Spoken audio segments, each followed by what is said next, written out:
Distinguished guests, ladies and gentlemen, I welcome this opportunity to address you on behalf of civil society. As the world's largest NGO dedicated exclusively to water, sanitation, and hygiene, WaterAid works extensively with various stakeholders in the sector. We are a founding member of End Water Poverty, the largest global coalition of NGOs campaigning for universal water, sanitation, and hygiene. We are also a member of Beyond 2015, an even bigger coalition of 900 civil society organizations. When the Millennium Development Goals were first agreed, sanitation wasn't included.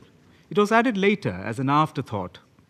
15 years on, as we set the stage for the post-2015 agenda, we heartily welcome the commitment of the President of the General Assembly to host these thematic debates and the support of the Secretary General to these processes. We've also been inspired by the leadership of the Deputy Secretary General on these issues and wholeheartedly welcome the support to his call to action on sanitation. For us in this room, access to a toilet and to safe water is guaranteed. We cannot imagine a world where these basic services are not available. Working at WaterAid, though, I'm constantly reminded of the reality that even today, 2.5 billion people do not have access to a safe toilet. I'm reminded of what an elderly woman told me when I visited her village in the Luapula province of Zambia. She said, and I quote, "Life was full of challenges. For our women, finding a place to relieve ourselves was a daily challenge. We had to restrain ourselves all throughout the day and wait till darkness fell before going out to the bushes to relieve ourselves, constantly conscious of the dangers lurking, be it due to wild animals, snakes, or even men who used to take advantage of our vulnerability. Mercifully, it has now changed. All our houses have a clean toilet. Women in particular have their privacy and their dignity. Our children no longer fall ill or die due to diarrhea, cholera, or other diseases. Our lives have been transformed," unquote. That is the change we need to seek. To say progress on addressing the sanitation crisis is slow is a gross understatement. Sanitation remains one of the most off track of all the targets. We need to recognize that we cannot eradicate poverty unless we tackle the water, sanitation, and hygiene crisis. No village, no city, and no country has ever lifted themselves out of poverty without first improving water, sanitation, and hygiene. The economic gains of investing in water and sanitation are immense. The World Health Organization estimates that as much as $5 to $8 is returned for every dollar spent on sanitation. Poor sanitation directly affects health. Diarrhea spread by a lack of hygiene and sanitation claims the lives of 2,000 children under the age of 5 every single day. That's the same as malaria, AIDS, and measles combined. It directly affects education. With only 45% of schools having adequate toilets, girls drop out in droves when they start menstruating. Women and girls bear the brunt of the burden when water, sanitation, and hygiene facilities cannot be accessed by them. All too often carrying the heavy load of fetching water.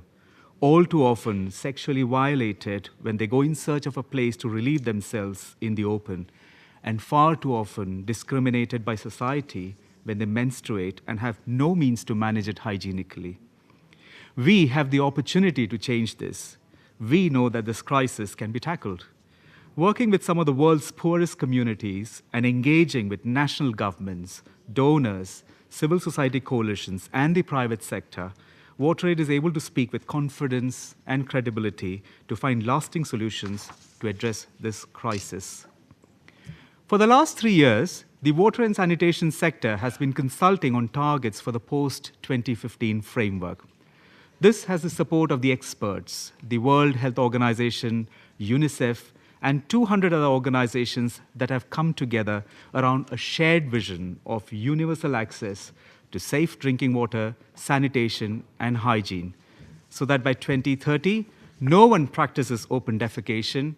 Every home, every school, and every health center has drinking water, sanitation, and hygiene. The proportion of population without services to make drinking water safe and safely dispose of human waste are halved and inequalities are progressively eliminated. And we have a few copies of these targets out here. The sector agrees what can and should be done. Now it's up to governments to put safe water, sanitation, and hygiene at the forefront of the future framework, recognizing that access to water and sanitation is a basic human right, as the earlier speakers have already alluded to, and absolutely central to human development and ensuring dignity. As Mahatma Gandhi once famously said, sanitation is more important than independence. Over the course of this debate, I urge you as leaders to remember that even today, over 1 billion people will defecate in the open, and that their health, education, safety, dignity, and the lives of their children are at risk just because they don't have a toilet. There is now a global movement that wants to see real global change for the world's poorest. We must come together and commit to a bold and ambitious post-2015 framework with targets that will ensure that everyone, everywhere has water, sanitation, and hygiene by 2030. After all, if you're building a house, you don't put the plumbing on the outside. You put it in first and make sure that it will work well into the future. And finally, let me leave you with this. If it is not enough to hear it from me, from WaterAid, from the hundreds of organizations working on this issue, then please listen to the voices of many. More than 2 million people worldwide have asked for sanitation and safe water to be prioritized. Let's not fail them.